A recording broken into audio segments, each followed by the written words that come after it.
প্ৰথমবাৰৰ বাবে অসমত অনুষ্ঠিত হ'ব ক্ৰিকেটৰ মেগা লীগ অসম প্ৰিমিয়াৰ লীগৰ লোগো আৰু ট্ৰফি মুকলি কৰে মুখ্যমন্ত্ৰী ডক্টৰ হিমন্ত বিশ্ব শৰ্মাই এছিয়া কাৰ্যালয়ত অনুষ্ঠিত হৈছিল এই বিশেষ অনুষ্ঠান উপস্থিত বিচিচিআইৰ সচিব দেৱজিৎ লন শইকীয়াও এপিএলৰ প্ৰথম সংস্কৰণত অংশ ল'ব 8টাকৈ দলে Guwahati Royals Jorhat Stallions Tezpur Titans Dibrugarh Warriors নগৰ ৰেঞ্জাৰ্ছ বৰপেটা ব্ৰেভোছ এই দলকেইটাই অংশগ্ৰহণ কৰিব ইয়াৰ উপৰি অংশ ল'ব চৰাইদেউ ছানৰাইজাৰ্ছ বৰাক লেজেণ্ডাৰ্ছ পুনৰ এবাৰ উল্লেখ কৰিছোঁ বৰাক লেজেণ্ডছেও ইতিমধ্যে অংশগ্ৰহণ কৰিব এই 8টা দলৰ ভিতৰত আছে প্ৰথমবাৰৰ বাবে অসমত অনুষ্ঠিত হ'ব ক্ৰিকেটৰ মেগা লীগ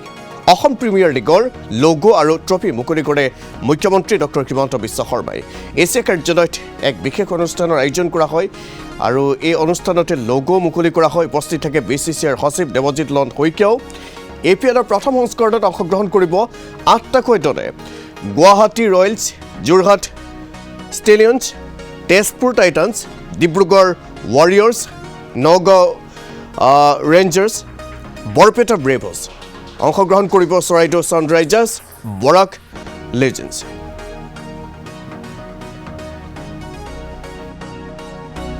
ৰাজ্যিক পৰ্যায়ত IPLৰ দৰে খেল এখন ৰেপ্লিকা বা ৰেপ্লিকেট কৰিব পৰাটো এটা প্ৰত্যাহ্বানৰ কাম কিন্তু তাৰ মাজতো 8টাকৈ ফ্ৰেঞ্চাইজি আজি আগবাঢ়ি আহিছে আৰু আসাম প্ৰিমিয়াৰ লীগ যাতে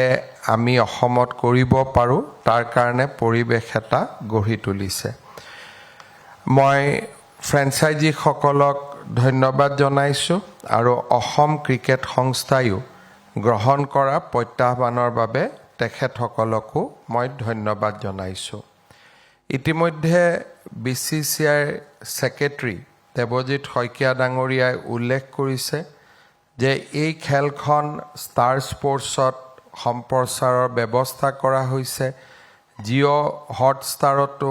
ইয়াক দেখা পোৱা যাব আৰু বিশেষকৈ আটাইতকৈ গুৰুত্বপূৰ্ণ কথাটো হৈছে যে অসমৰ উদীয়মান খেলুৱৈসকলে আসাম প্ৰিমিয়াৰ লীগৰ জৰিয়তে নিজৰ ক্ৰীড়া প্ৰতিভা এখন বৃহৎ মঞ্চৰ সন্মুখলৈ অনাৰ সুবিধা তেওঁলোকে অসম ক্ৰিকেটক ইয়াক এক ষ্টেপ ওপৰলৈ লৈ যোৱাত সহায় কৰিবলৈ আগবাঢ়িছে তেওঁলোকে এই পদক্ষেপে বহুত এটা নতুন যুগৰ সৃষ্টি কৰিব আৰু অসম ক্ৰিকেট সন্থাই APLক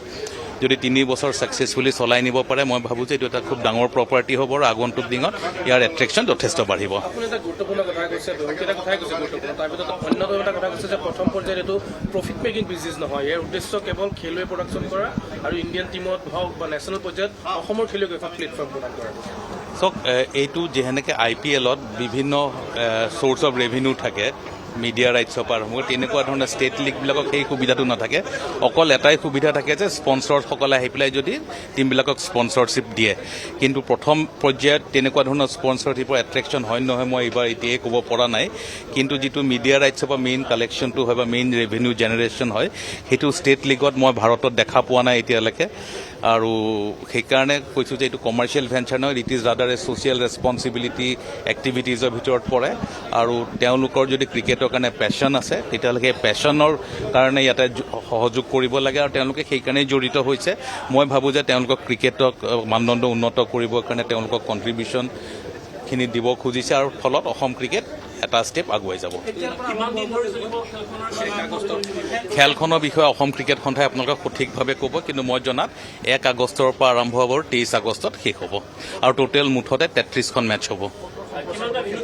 কি কয় সম্প্ৰচাৰ মই জনাত এইটো ষ্টাৰ স্পৰ্টছ HD চেনেল 1 তাৰমানে ষ্টাৰ স্পৰ্টছ 1ত হ'ব আৰু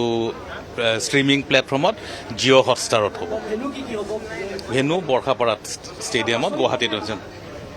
এইটোত বাছনি প্ৰক্ৰিয়া নাথাকে এইটোত অকশ্যন হ'ব আৰু অকশ্যন জুলাই মাহত কোনোবা এটা ডেটত হ'ব য'ত প্ৰায় 4,000 খেলুৱৈয়ে ৰেজিষ্ট্ৰেশ্যন বিচাৰিছিলে আৰু মই ভাবোঁ যে অসম ক্ৰিকেট সন্থাই 300 বা 400 খেলুৱৈক প্ৰপাৰ প্লেটফৰ্মলৈ উলিয়াই দিব যিসকলে অকশ্যনত পাৰ্টিচিপেট কৰিব পাৰিব BCCI এপ্ৰুভেল দিব লাগে। BCCIক যেতিয়া এপ্ৰুভেল বিচাৰিব, আমি ভাৰতত যিমানবোৰ ষ্টেট লীগ হৈ আছে সেই ষ্টেট লীগ প্ৰত্যেকখন ষ্টেট লীগতে আমি এপ্ৰুভ কৰি আছোঁ আৰু সুধা আমাৰ এণ্টি কাৰাপশ্যন ইউনিয়নে প্ৰত্যেকখন ষ্টেট লীগতে চকু ৰাখে যাতে তাতে কোনো ধৰণৰ ইলিগেল এক্টিভিটিজ নহয়, কোনো ধৰণৰ এণ্টি কাৰাপশ্যন বা কাৰাপশ্যন এক্টিভিটিজত কোনো পাৰ্টিচিপেণ্ট, সেইটোৰ ওপৰত আমাৰ চকু থাকিব যাতে আমাৰ খেলুৱৈসকল বা আমাৰ ফ্ৰেঞ্চাইজিসকল বা যিখিনি ছাপৰ্ট ষ্টাফ থাকিব তেওঁলোকে একদম সঠিকভাৱে ইন এ ট্ৰান্সপাৰেণ্ট মেনাৰ খেলখন বা টুৰ্ণামেণ্টটো চলাই নিয়ে।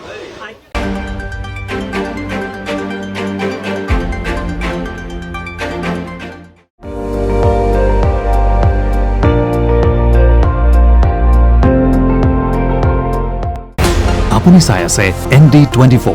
সৰ্বশ্ৰেষ্ঠ নহয় সৰ্বোত্তমৰ দৌৰত।